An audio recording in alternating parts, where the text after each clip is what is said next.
Today I want to build a garden table with a little secret out of these old pallets. They were laying next to a nearby store, so I asked them if I could have them and they said yes.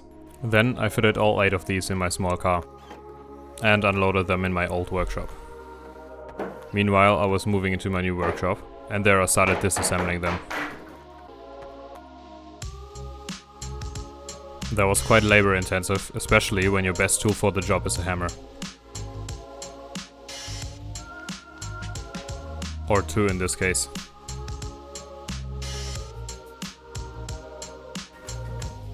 When I was building my first woodworking project, I found a method to join boards on a table saw fairly easy. And for that I'm trying to find the way the boards are curved. So basically, if you have a curved board like this, you are looking for the U shape in it. I don't know if that makes any sense. You know, a U that is tipped over and a little bit deformed. In this case you want the left side to touch your table saw fence, so it has 2 contact points. I'm marking that out on my boards, which wasn't really necessary because I put them through the planer first. Now I'm cutting the boards roughly to the size that I need them. Because I'm building an octagon, I need rather smaller pieces to build it out of. Next step is planing, so as I already said, no need for marking out the U yet.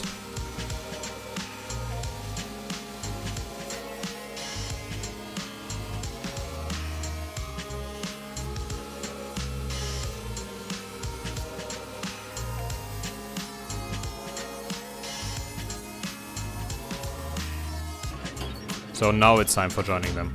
One very important thing to note, you need a very long fence for it. So in my case I used a 2-meter water gauge that I clamped to my fence. And then, as I said, you need to look out for 2 contact points. And then you'll have a jointed edge that you can use as a reference for the other cuts. So resawing is done, so I thought, because after counting them one more time, I realized that I was missing 2 pieces.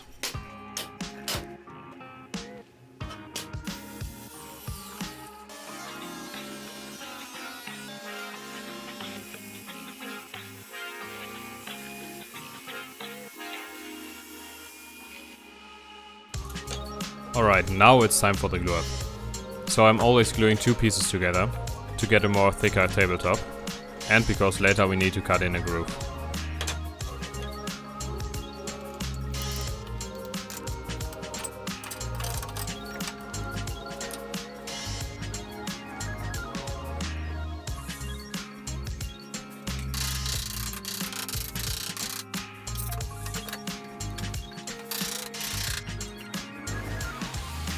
Okay, the glue dried and now it's time to build the octagon itself, and for that I'm cutting a 22.5 degree angle to all the pieces. Or did I?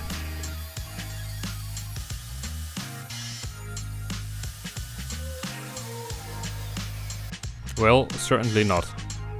But that is not a problem. I adjusted the table saw a little bit and then started to correct the angles one by one, while always checking. Alright, everything was fitting nicely and now I'm cutting in grooves that gonna hold the top boards.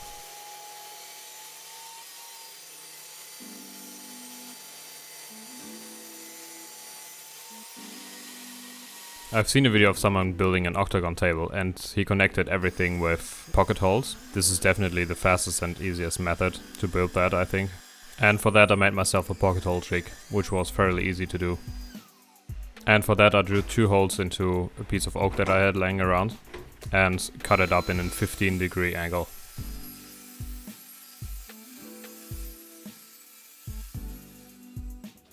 Now luckily I had these pipes laying around and they have an inner diameter of 10 point something millimeters, which is absolutely perfect, so I can use a 10mm drill. Sadly the pipes were a little bit too short, which resulted in a little bit of cleanup work that you need to do after using it, but that's absolutely fine. Now I'm cutting off the ends, because this side obviously needs to be flat, and then I gave everything a sand.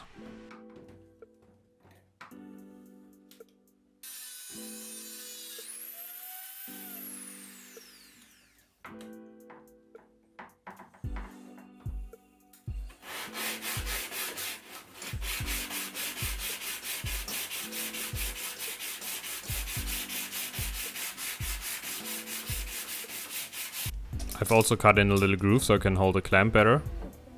And that's it. Now I can finally assemble the octagon.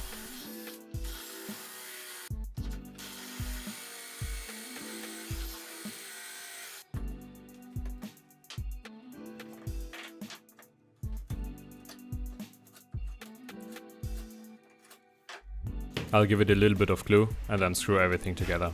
I'm always doing 2 pieces and then 2 to 4 and then 4 to 8, which is just more manageable. Now you're going to be a witness of a thing that happens most of the time when I'm gluing things up.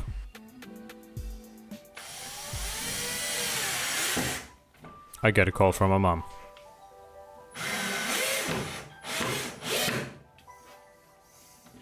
Luckily this isn't a big glue up and you can do the pieces one by one, so I just checked if everything is okay with that and then I answered the call. Alright, back to it.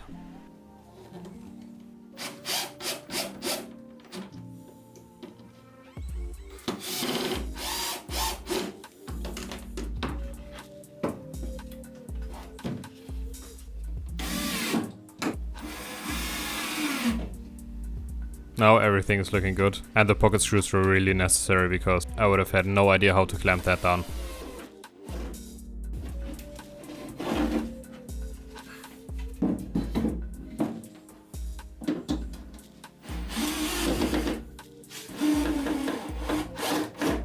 Now for the top boards that's gonna make the tabletop. First off, I'm just roughly marking out how long they need to be, and then you know what is following next. Now it's time to trim them to their final length and assemble the first few boards.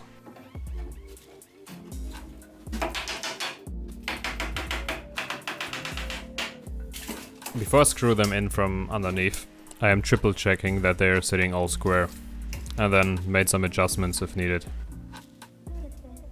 I'm screwing them in from underneath and I'm using no glue on it because eventually when I need to sand the table, I can just screw them out, sand everything, get into the groove, and everything will just be easier to maintain.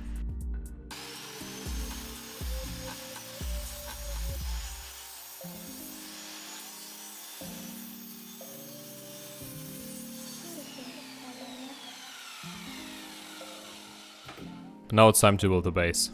This is not your regular foldable garden table type of base. This is something that I've seen in a 30-second clip and I needed to reverse engineer it. And confident that I'd figured it out, I started building. So this is a 3D model from one of the legs. And in the 2 holes there will be a dowel that will connect to the tabletop and to the other legs to make it fold. This will make more sense when you see the end result, I promise. I started with drilling the top hole and then connecting all 4 of the boards together with the dowel and trim them to final length.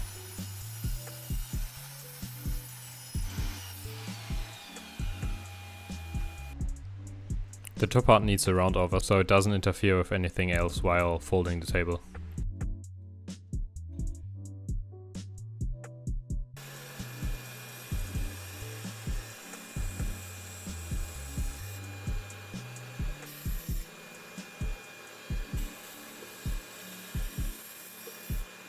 So I'm using my new sander here to give it the final round over, which was a great addition to my workshop. It just reduces sanding time so much. Unfortunately I only had the sanding paper that came with it and it lost its sanding grain within 20 seconds and after that I was basically just polishing it.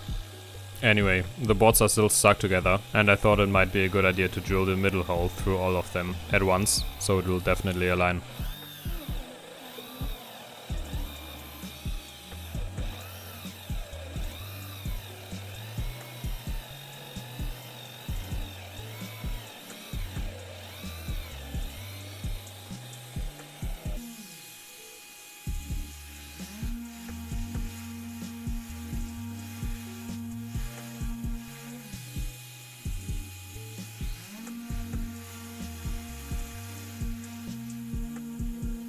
So this is the dowel and it's actually the only thing that I bought for this build and it costs only a few euros.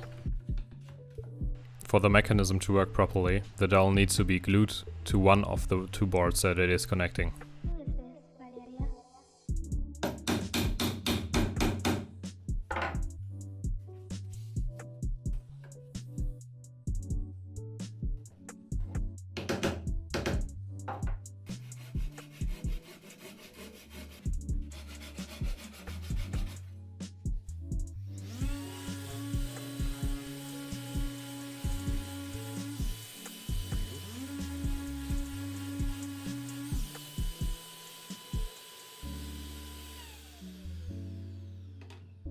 There are also 4 pieces that I'm preparing here that will connect the legs to the table itself, and it needs to be 4 because I will split the tabletop in half later.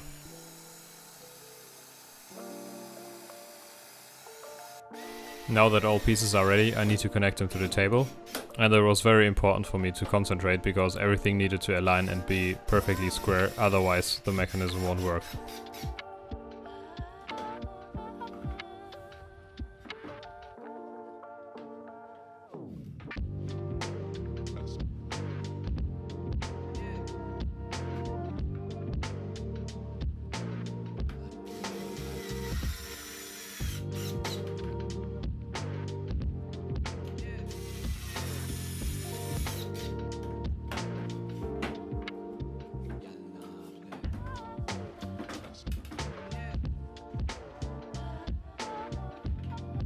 Now I'm putting in the dowel that will fix the legs to the table, and on one side it will be a long dowel that can also be used as a handle later.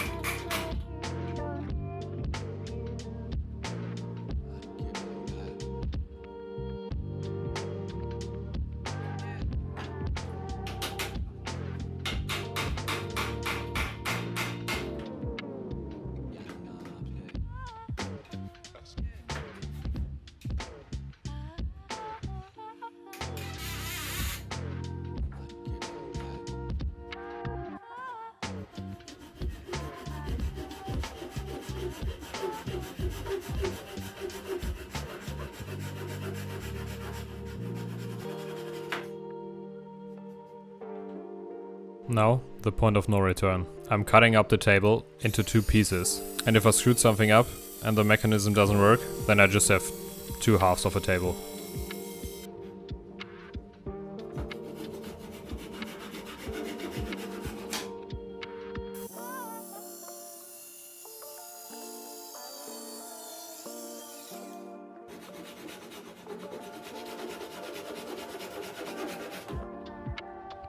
Before I tried to fold it though, currently the table was very wobbly. So I cut up 2 pieces of wood that I will be using as spacers between the legs to keep them in the right distance.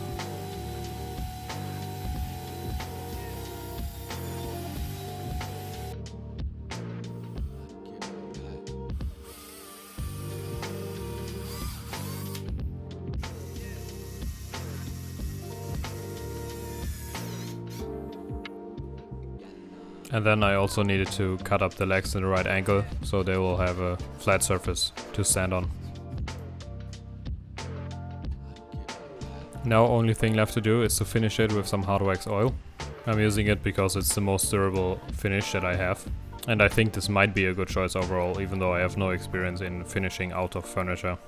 If you have any recommendations for outdoor finishes, please let me know in the comments.